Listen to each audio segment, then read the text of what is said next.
Welcome to 100 TV. సమాజంలో ప్రతి ఒక్కళ్ళు ఎవరి మతాన్ని గురించి వాళ్ళు ఏదో ఒకటి చెప్పుకుంటూనే ఉంటారు. మా మతం గొప్పదంటే మా మతం గొప్పదని.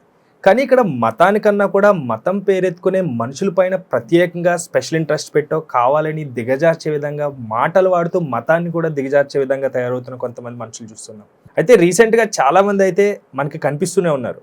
కానీ ఎక్కడికక్కడ కొంచెం కొద్దో గొప్ప నాలెడ్జ్ ఉన్న వాళ్ళు మాత్రం సమాధానం చెప్తూనే ఉన్నారు. సో అదే కోవలోకి మనందరికీ తెలుసు రఘుముద్రి పీటర్ గారు ఉన్నారు. అలాగే ఆర్పిఐ పార్టీ మెయిన్ పర్సన్ అని కూడా చెప్పుకోవచ్చు. అలాగే చాలా ఫేమస్ ఉంది, అని చెప్తుంటే చాలా పెద్ద అవుతుంది. సార్తో మాట్లాడదాం కొన్ని విషయాలు, అలాగే స్ట్రైట్ ఫార్వర్డ్ మనం అడగాల్సినవి ఉంటే అడుగుదాం, ఏం చెప్తారో చూద్దాం. నమస్తే అండి. నమస్తే. Welcome to 100 TV. ఎలా ఉన్నారు సార్? బాగున్నారు? గుడ్ అండి. మీరు ఎట్లా ఉన్నారు? సో చూడడానికి ఇంత సైలెంట్గా ఉన్నారు, బట్ మేము చూసిన వీడియోలు అయితే చాలా వైరల్ అవుతున్నాయి సార్. అసలు ఎక్కడ డిఫరెన్స్, చాలా కాంట్రాస్ట్ ఉంది. అసలు మీ ఉద్దేశం ఏంటి సార్? అంటే మీ మతాన్ని గురించి గొప్పగా చెప్పుకోవాలనా, లేకపోతే వేరే మతాలు గొప్పవి కావు అని చెప్పడమా మీ టార్గెట్? మతం గురించి గొప్పగా చెప్పి అంటే ఏ క్రైస్తవుడు కూడా మతం గురించి గొప్పగా చెప్పుకోవాలి. అంటే ఇప్పుడు మీరు ఓన్లీ క్రైస్తవుడుగానే మాట్లాడతారా? అంటే క్రైస్తవుడుగా ఒక భారతీయుడుగా నార్మల్ గా మాట్లాడతారా? క్రైస్తవుడిగా మాట్లాడతాను, ఒక భారతీయుడిగా మాట్లాడతాను, ఒక మానవత్వం ఉన్న మనిషిగా మాట్లాడతాను. అంటే క్రిస్టియన్ కౌన్సిల్ లో సభ్యులు కాబట్టి వరల్డ్ క్రిస్టియన్ కౌన్సిల్ అని చెప్పి ఆర్గనైజేషన్ నాదే ఉంది. సో దాని నుంచి నేను నేషనల్ ప్రెసిడెంట్గా ఉన్నానండి.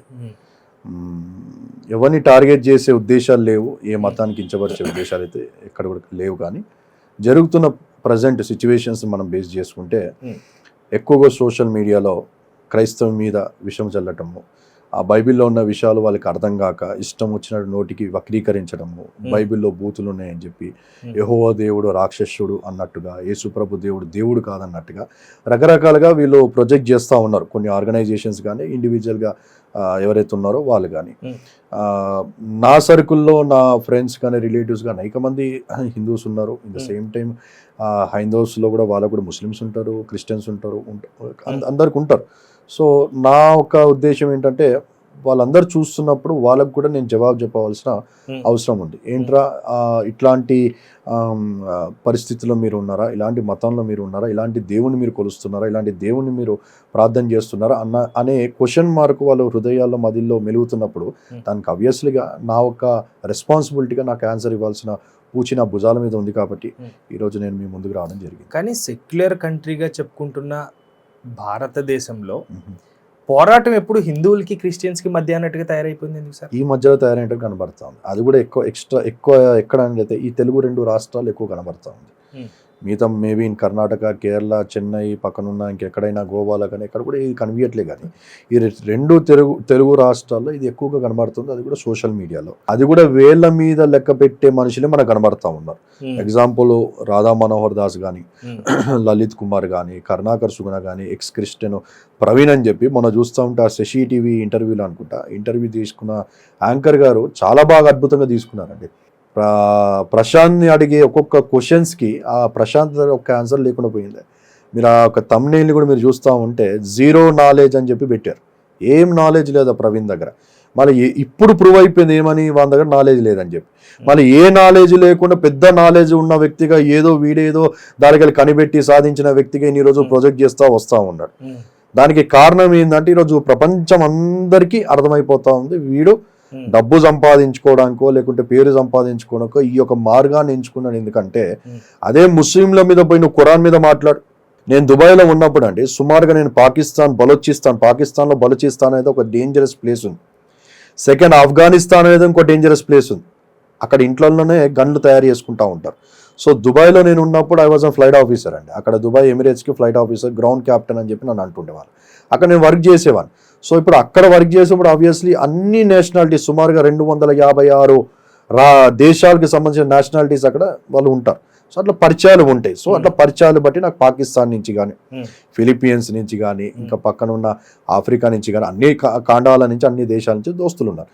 ఈ పాకిస్తాన్లో ప్రాముఖ్యం ఇప్పుడు ఇండియాలో ప్రాముఖ్యమే ఉద్యమం చేసి బాగా సాధించిన ఏదైనా కనబడుతుందంటే ఒకటి తెలంగాణ అని చెప్పి మనం ఒప్పుకోవచ్చు. తెలంగాణ అంటే ఉద్యమాలు, తెలంగాణ అంటే ఉమ్, అనేది ఒకటి కనబడుతుంది. అట్లే పాకిస్తాన్లో కూడా బలోచిస్తాన్ అనేది ఉంది. అందరికి తెలిసింది ఎక్కువ డేంజర్ ఏంటంటే ఆఫ్ఘనిస్తాన్ అంటారు, కానీ బలోచిస్తాన్ అనేది బాగా డేంజర్. అక్కడ ఇంట్లోనే గన్లు తయారు చేసుకుంటారు, ఎవ్రీ లేడీ కూడా అక్కడ గన్ను పెట్టుకుని తిరుగుతూ ఉంటారు, ఎందుకంటే కొండ ప్రాంతాల్లో ఉంటారు. అవును. అక్కడ పక్కన ఉన్న ఆఫ్ఘనిస్తాన్ వాళ్ళు వీళ్ళ మీద దాడి, వీళ్ళు అక్కడ దాడి అని ఇంటర్నల్ ఇష్యూస్ బట్టి గన్ అంత dangerous country, dangerous place. So బలోచిస్తాన్కి సంబంధించిన నా స్నేహితులు దుబాయ్లో ఉన్నప్పుడు నాతో పాటు, నేను ఫ్లైట్ ఆఫీసర్, వాళ్ళు ఫ్లైట్ ఆఫీసర్, నా కింద నా గ్రేడ్ 7 ఉన్నప్పుడు గ్రేడ్ 1 నుంచి నా కింద ఆపరేటర్స్, లోడర్స్ ఉంటారు కాబట్టి వాళ్ళతో నేను మాట్లాడినప్పుడు వారు కూడా ఇదే ప్రశ్న వాళ్ళు తీస్తుండేవారు, దేని మీద యేసు ప్రభు వారి గురించి మాట్లాడేవారు. వారితో కూడా సుమారుగా నేను 4-5 రోజులు డ్యూటీ అయిపోయిన తర్వాత వెళ్ళిపోవాలి, మళ్ళీ రావాలి, వారితో చర్చ డిబేట్ చేస్తూ అట్లాగా పాకిస్తాన్కి సంబంధించిన 2 వ్యక్తులు కూడా యేసు ప్రభు వారు దేవుడు అని చెప్పి వారు అంగీకరించారండి. ఉమ్, ఖురాన్ మీద వారికి, నేను అక్కడ ఖురాన్ బాగా చదివి, ఎందుకంటే పాకిస్తాన్లో ఉన్నప్పుడు ఖురాన్కి సంబంధించిన విషయాలు బాగా చదివి వాళ్ళకి అర్థమయ్యే విషయాలు నేను ఎక్స్ప్లెయిన్ చేసినప్పుడు 2 వ్యక్తులు బలోచిస్తాన్, పాకిస్తాన్కి సంబంధించిన వ్యక్తులు వారు ఒప్పుకున్నారు యేసు ప్రభు వారు దేవుడు అని చెప్పి. కానీ ఇక్కడే ఒక మెయిన్ పాయింట్ కూడా తీసుకున్నాం. రాధా మనోహర్ దాస్ గారు ఒక పాయింట్ ఎప్పుడు స్ట్రైట్గా అడుగుతూ ఉంటారు, మీకు రాముడు కానీ లేకపోతే కృష్ణుడు కానీ ఎక్కడున్నారు, ఏం చేశారనేది ఇప్పటికీ సాక్ష్యాలు చూపిస్తా నేను, కానీ ఆ పదాలు వాడొచ్చో లేదో, okay I use that what he used.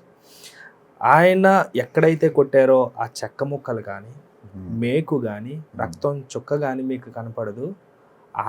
ఆయననే కాపాడుకోలేకపోయాడు, చెక్క ముక్కల మీద పెట్టినప్పుడు ఇంకా మిమ్మల్ని ఏం కాపాడుతారు అన్న మాటకి మీరేం చెప్తారు? చెక్క ముక్కలు ఆయన కనబడుతూనే నమ్ముతాడా? అంటే దేవుడు అనేవాడు నిజంగా ఉంటే అప్పుడు అస్తిత్వానికి సంబంధించి ఆయన ప్రశ్న, ఆయన జ్ఞానమే తప్పని అంటా ఉన్నాను. మళ్ళీ 5000 సంవత్సరాలు అంటారేంటి? ఇప్పుడు లేరంటారు. నేను అడుగుతున్న ప్రశ్న ఎందుకంటే I'm not here to judge anyone. ఎందుకంటే రాధా మనోహర్ దాస్ గారు ఆయన జడ్జి చేసేస్తా ఉన్నారు, జడ్జిమెంట్ ఇచ్చేస్తా ఉన్నారు. ఈయన ఇట్లా 3 మేకులు బీక్కోలేదు, ఆయన బొకరా బైబిల్ జడ్జిమెంట్ ఇస్తా ఉన్నాడు, ఇది నల్ల పుస్తకం, ఇందులో ఈ కెనాట్ జడ్జ్ అండి. కానీ నేను దేవుడు ఉన్నాడు అని నిరూపిస్తాను, మాట్లాడడమో చేయడమో కాదు, ఆయన ఉన్నాడు మా మధ్యన అని ప్రూవ్ చేస్తాను అని అంటున్నాడు. ఎవరు? మీరు అలా ప్రూవ్ చేయగలరు? ఎవరు? నేను ఎగ్జాంపుల్ కూడా నేనే చెప్తా. నేను ఏమంటున్నా, దేవుడు ఎవరు కూడా ప్రూవ్ చేయలేరు. This is a challenge. ఎవ్వరు కూడా దేవుని చూపెట్టలేరు. అది క్రైస్తవ మతం కానీ, ముస్లిం మతం కానీ, హైందవ మతం కానీ, జూదా మతం కానీ, సిక్కు బౌద్ధం ఏదైనా కానీ దేవుని ఎవ్వరు కూడా చూపెట్టలేరు.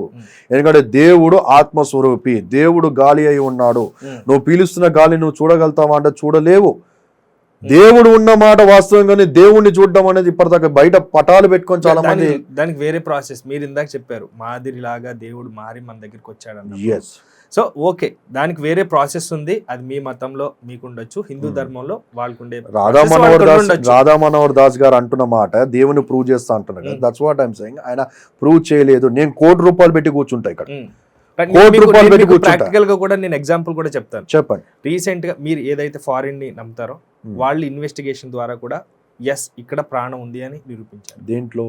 శ్రీకాళహస్తి దేవస్థానంలో ప్రాణం ఉన్న శివుడి ప్రతిరూపం. అక్కడ ఏం జరుగుతుంది? అక్కడ ప్రాణం ఉన్న శివలింగం, ప్రాణం ఉన్నది ప్రపంచం మొత్తంలో. అదే అండి, ఏం జరుగుతుంది నాకు చెప్పండి. ఎగ్జాంపుల్ లేకపోతే తిరువన్నామలై తీసుకుందాం అనుకోండి.